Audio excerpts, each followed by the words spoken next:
right, everybody, it's time for another Master Passive Income Show. Thank you so much for being here with me. My name is Dustin Heiner. I'm the founder of Master Passive Income. And at Master Passive Income, we talk all about real estate rental properties and how you can quit your job by investing in passive income. That's what I love to do. I love to help people quit their jobs, basically live the dream life because they don't need a job anymore because they have money coming in. That's what I love to do, is help people to do that. Now today, we're going to be looking at the 1% rule. The 1% rule is a metric that I use and many other investors use to figure out if we would want to look further at a property, if we want to buy that property. It helps us gauge if a property is good or not. And I'm going to talk all about it, the good and the bad and ugly, all about it. So let's jump in today's show where we talk all about the 1% rule and how we can use that in our real estate investing so that we can find good properties and not waste time doing it. All right, let's start the show.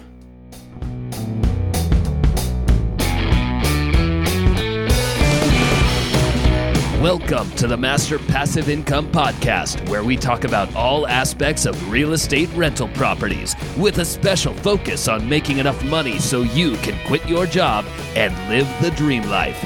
And now, here is your host, Dustin Heiner.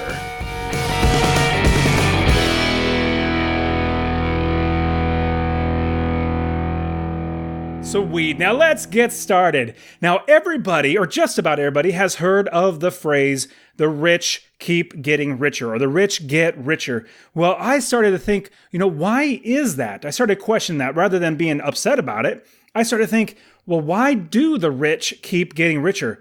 Could it be that they were born into it? Well, maybe, but not everybody is born into wealth. I know I wasn't born into wealth. In fact, we lived in a 2-bedroom house when I was growing up as a kid, and my dad was a carpenter, and my mom, she worked as a waitress inside at a restaurant, and so we didn't have much money. We went to not the best schools at all, like whatever's closest to us, and so I was never born into money, and I know there are a lot of people that were born into money at the same time. And so if there are different ways that people get wealthy, whether they're born into it or not, I start to think it doesn't really even matter if you're born into it or not. In America, what I really love about America is the equal opportunity to actually go after your dream. I see poor people become wealthy. I see wealthy people become poor. And so what I started questioning to myself was, why do the rich keep getting richer? And why do the poor stay poor? And I started to understand that, well, the rich probably know something. They have some understanding that I don't, or poor people don't, or they have a risk ability that they can get past the risk and take a risk in order to make more money.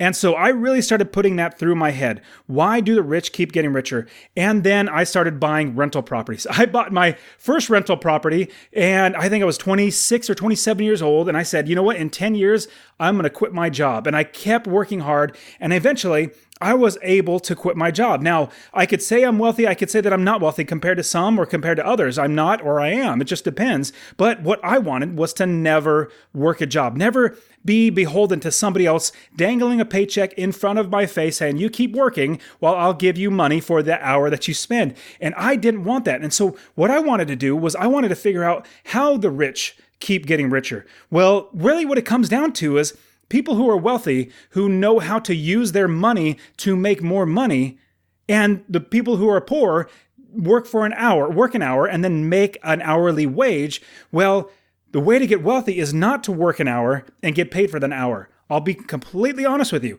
If you work 1 hour as a doctor, you're going to make a lot of money, but if you don't work again, you're not going to make any more money.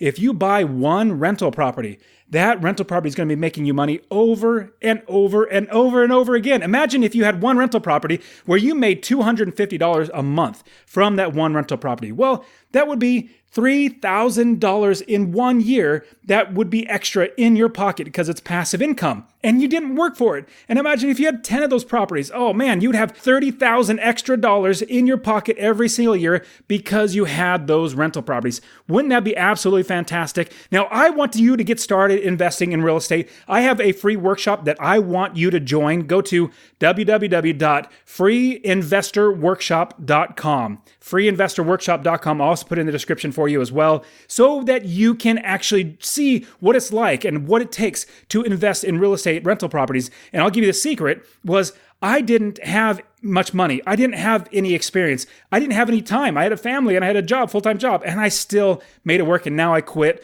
my job and I live the dream life. So go to freeinvestorworkshop.com.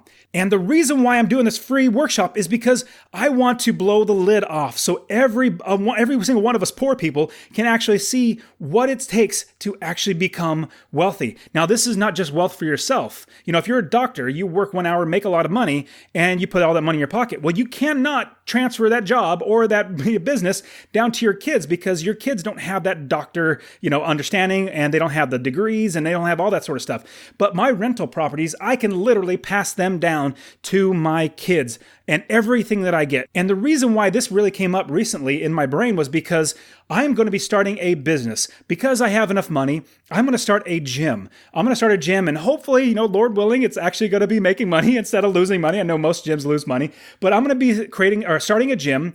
And if everything pencils out well, which it seems like it is, I'm going to be making some money. And, I'm going to have the gym work for me rather than me work for the gym. I'm not going to work an hour and get paid. I'm going to start a business that makes money for me while I don't have to work. So that's why the rich keep getting richer, is because we see that there are ways to make money without working an hour. And that's what I want for you. I want you to see the benefit of getting passive income, buying one rental property, 2 rental properties, 4, 5, 10, and on up. I want to see you change your life. Now, in today's show, I'm going to be talking all about the 1% rule. Now, I personally love the 1% rule, and I use it in my business all the time. The 1% rule really helps me to weed out a lot of properties that I wouldn't need to actually run the numbers to see if it's going to work or not, see if it's going to be a good property. And I'm going to be completely honest and say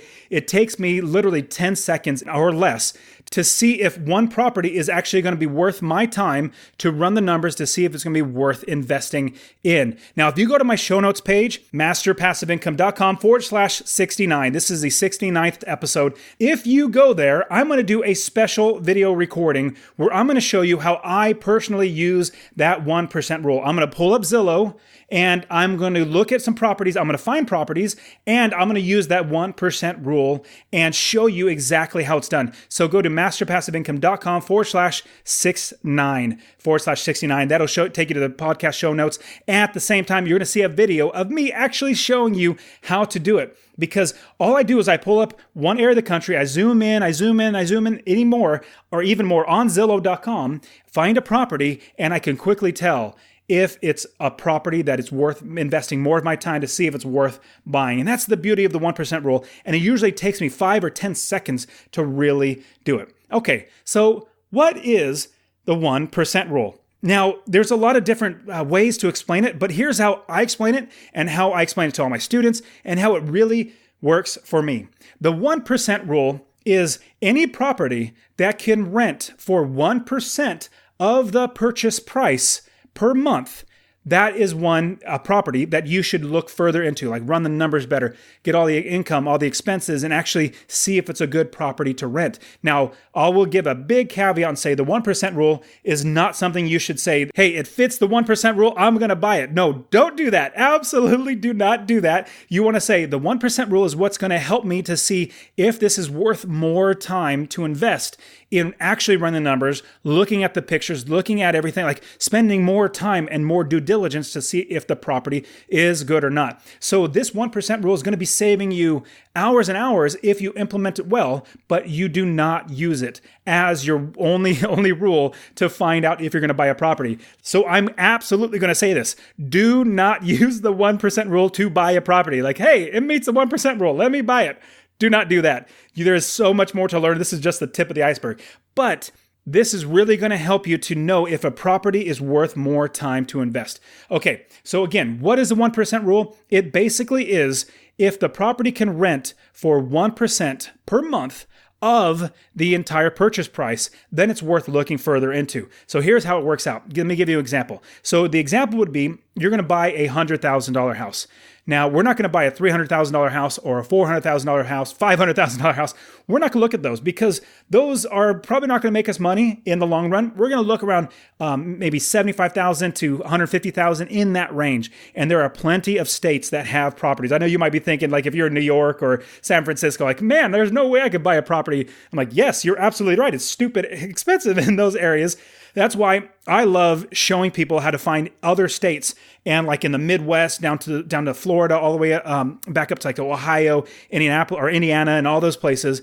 There are some great properties that you can buy, and you can find really, really good properties that are not that expensive and still make money and have the 1% rule work. So the properties that are between $75,000 to $150,000, you're going to find one. Let me give you an example. Let's say $100,000 property. You find a $100,000 property. Well, I'm going to ask you, if it's 1% rule, how much should it rent for per month if you were going to analyze this property further?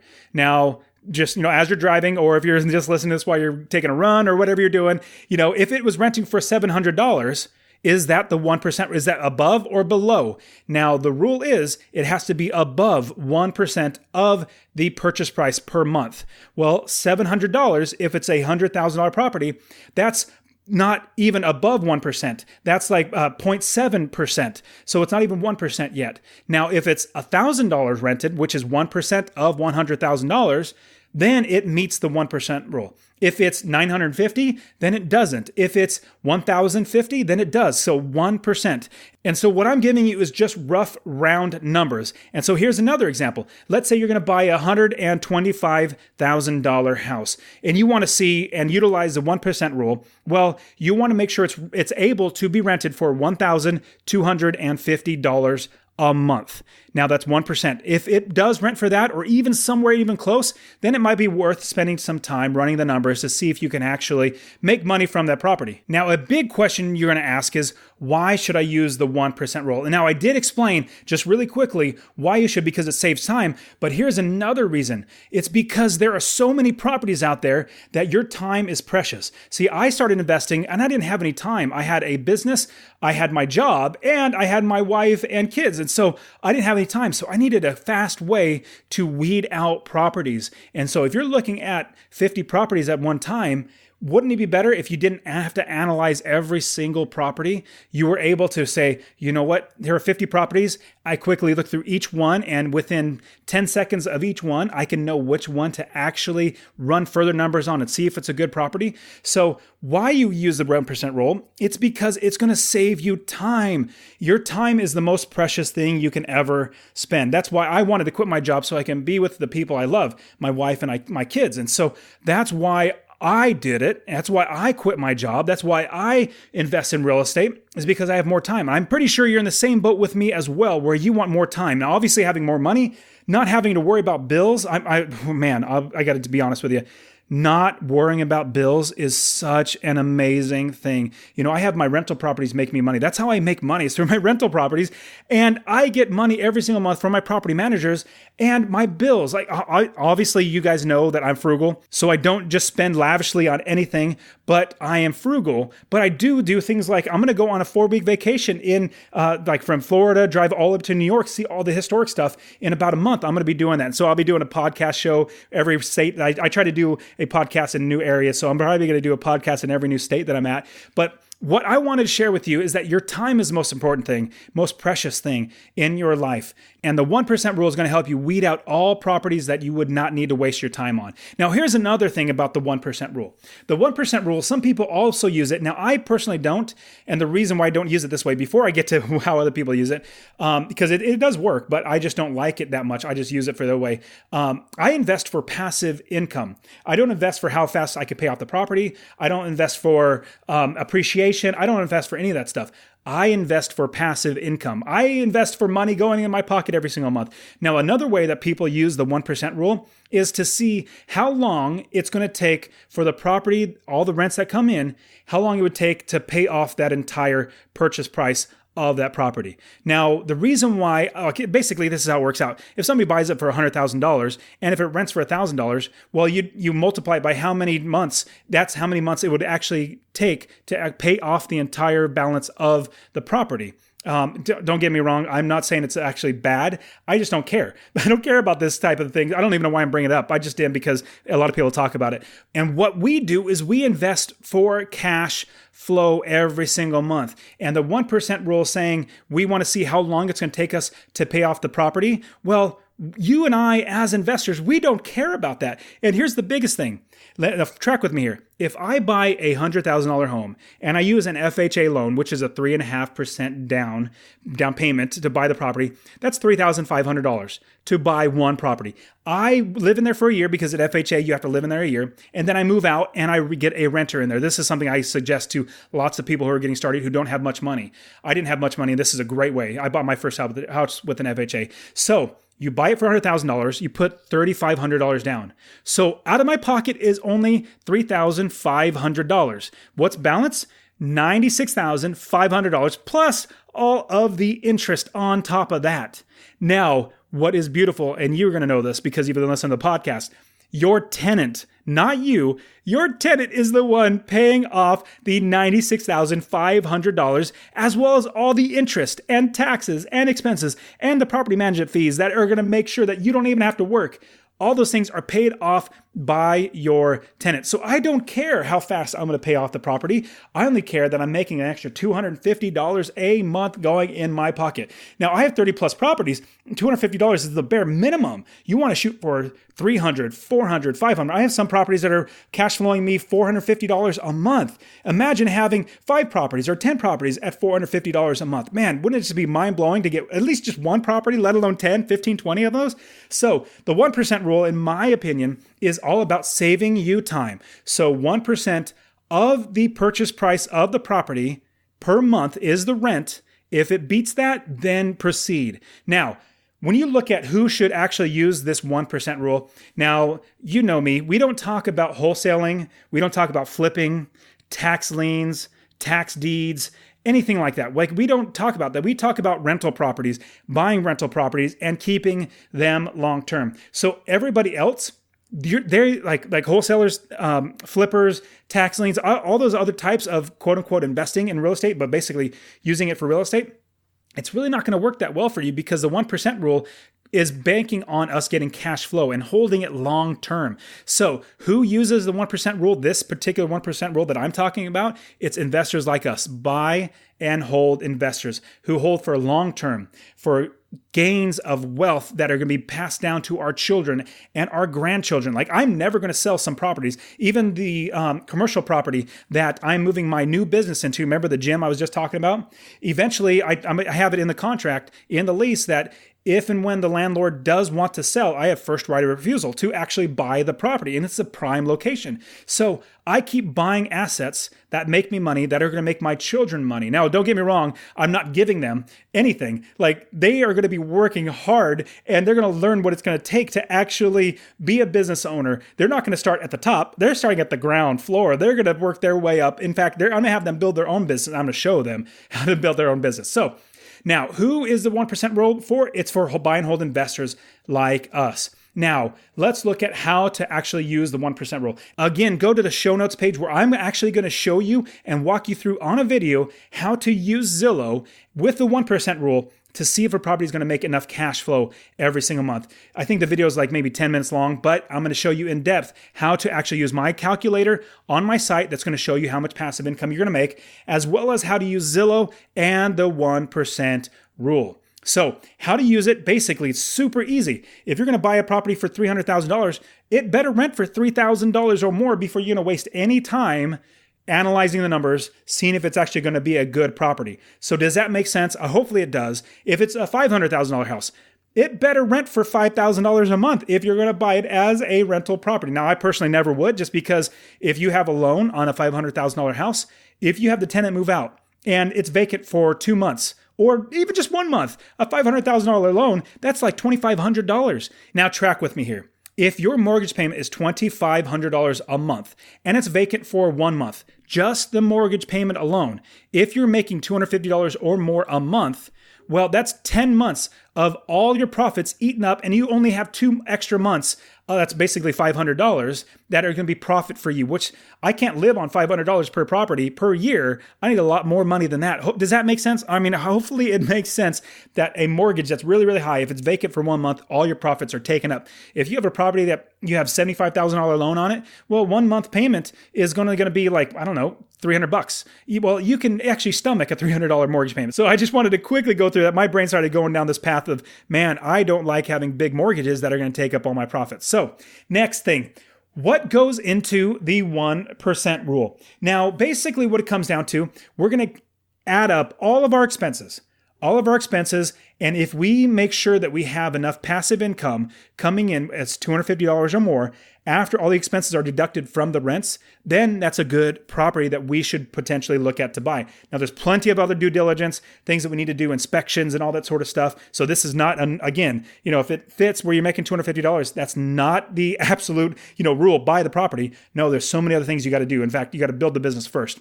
But next, what goes into the 1% rule? It's really the price that they're asking and the rent. Now, what if you find a property, it looks like a great property, but it's just below the 1% rule? They're asking $100,000, it rents for $900. You're like, man, it doesn't fit the 1% rule. Well, that only is their asking price.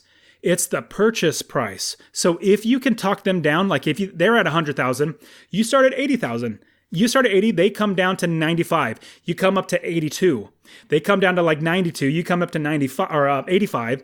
And then eventually, you kind of meet somewhere in there, but you get to $90,000 and the purchase price is $90,000. Well, that sure is 1%. 900 is 1% of $90,000. Well, you just worked your way into 1%. So if you're finding a property that looks really, really good and you want to get it, just negotiate everything. And this is something I've said in another podcast, negotiate everything in this business, like absolutely everything. Negotiate everything in this business, especially purchase price. So when it comes with a 1% rule, all you need to do is make sure that you get that purchase price, not the offer price or the asking price, but you get the purchase price as low as, so you have 1%. And if you do that, then running the numbers, you'll be able to see if you can actually make money. Now, the reason why you need to run numbers after you see the 1% rule is because you never know.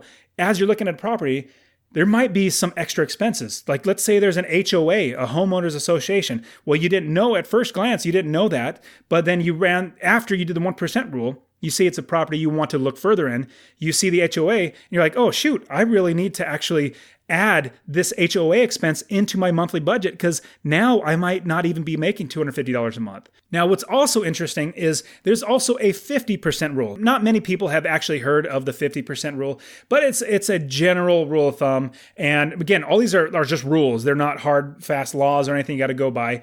Like for me, $250 a month is a law. Like if I don't make $250 a month per property, if I don't make that, I pass on the property or I lower the price, the asking price, offer price. So what you want to do with the 1% rule is look at the 50% rule on top of that. So the 50% rule basically is, in a nutshell, is this. Whatever amount of money you can make per month in rents is going to be cut in half to expenses. So if you're making $1,000 per month with one property from its rents, half of it is going to be taken up. So $500 will go to taxes, insurance, maybe homeowners association, legal, property management fees, all that sort of stuff. So that's 50%.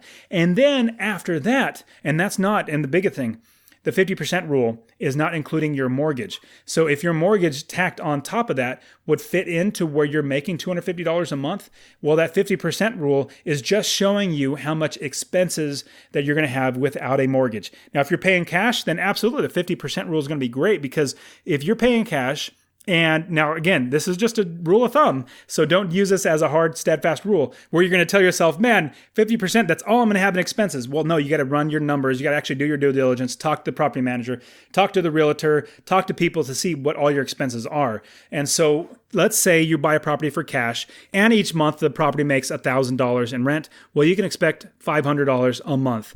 Maybe give or take, it could be $450, it could be $550, but that's a good rule of thumb. Now I want to talk about what to do after the 1% rule. Because a lot of people just talk about the 1% rule, but what happens after you do the 1% rule? Now, after the 1% rule, then you really need to figure out if the property is worth buying. Now remember, the 1% rule is only going to help you to know if this property is worth further investigation, actually running the numbers. Now, after that, let's say you find a property, and again, go to my video where I show you what to do after that. What you're going to do is you're going to look at the property. If it fits that 1% rule, then you run the numbers. Then you pull up my Master Passive Income calculator. You go to masterpassiveincome.com. At the top, you're going to see resources. Click on resources, and I have my cash flow calculator. You want to click on that. And as you put in all the numbers, and again, the video will show you how to do this.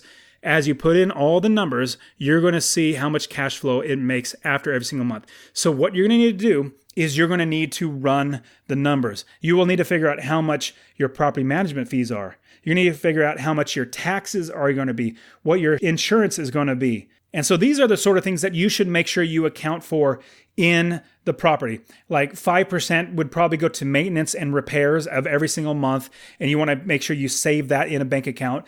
10% could be capital expenditures like big ticket items like HVAC replacements, which is like your air conditioning and heating and cooling, and a new roof, things like that. 10%, that would be a normal fee for a property manager. That could also be it as well. Maybe 10% is property taxes. It might be give or take lower or more, but you want to save that every single month. Maybe 5% would go to insurance, but all rates differ, so that could be another one. And also 10%, you can have a vacancy factor. Basically, vacancy factor is a way to say if a property is able to be rented for 12 months and it's not rented for 1 month out of the year, then 11 months it is rented for. Well, the vacancy factor is 1 month, which is like 5% of the time. So 5 to 10% vacancy and turnover. And so these are the things that you need to account for. Now, there are plenty other expenses that I'm not going to go through right now, like an HOA fee, or if you have to take care of the water and sewer yourself. I know one area that I invest, the water, sewer, and garbage actually gets tied on to the property itself. Like they put it in the tenant's name, but if the tenant moves out and doesn't pay it, then it's stuck with the homeowner because they want their money. It's a municipality doing it. It's a government facility trying to take money out of the landowner. And so what happens is the tenant can rack up charges, and then it's stuck on the landlord, which is horrible because then I got to pay it. And here's a pro tip for you. If you have a property that has something like this and you check every single month that if the tenant is paying off the water, sewer, and garbage or whatever bill it is, if they legally need to pay for it. If they don't, then you deduct that for the rents to pay for the water, sewer, and garbage. And you say, hey, you're late on your rent. You only paid, $400 instead of $800 because we had to pay for the garbage, sewer, and water. So you're late. Now you're late. You owe late fees. It's perfectly legal to absolutely do that. Obviously, check with your property manager, check with your laws, but you want to make sure it's in your contract that, hey, if you do not pay, we'll use your rent to pay for those because that's your responsibility. So that's a huge pro tip for you. Now remember, the 1% rule is just to help you save time. It is not a hard and steadfast rule that, hey, I got a property with 1%, let me go ahead and buy it. Because rents fluctuate. What you think is a good rent might not be. It might be less than that. You need to check with your property manager. You might have more expenses. So the 1% rule is a rule of thumb. Now, remember, I want you to get started, so take me up on my offer for my free investor workshop. Go to freeinvestorworkshop.com. I want to show you how you can get started investing in real estate. Okay, guys, it has been great. I really, really appreciate you guys. Thank you so much for being here with me. I hope you guys the best of everything as you're getting out there, starting investing. So get out there, start investing, and quit your job and live the dream life. All right, see you next week.